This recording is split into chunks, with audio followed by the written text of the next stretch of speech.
morning mga idol. Ito, antay tayo ng booking.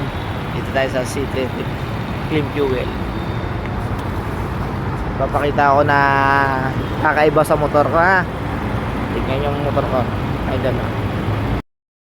Yung motor ko mga idol, ha, kung paano ka automatic.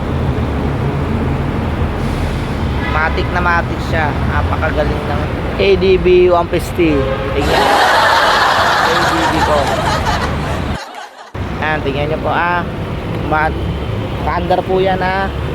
Tingnan nyo po ang kanyang PPX EM. Yan, tumatakbo yan. O, diba, tumatakbo. Dapat naka-stop yan. Lalaro siya ng 6.7. O, 6.7. Tingnan nyo yung gulong mga idol. O,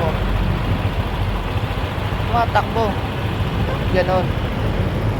Wala nang revolution dyan sa trotter, ha. Wala, oh. Ano kaya sakit nito mga idol? Ano sa tingin nyo? Oh. Ayan pa rin, oh. Ayun, oh. Lalaro siya ng 6.7. Masyado mabilis. Ayan. Ayan yung gulong. Bilis. Kaya pag hininto ko to, naka-stand ako, naka-standby ako sa traffic, tumatakbo siya, kailangan hawakan ng kailangan hawakan yung preno.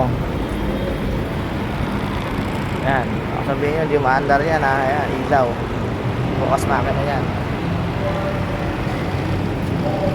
Yan pa rin. Oh, yan. Comment below lang po kung alam nyo po ang ano nito sakit.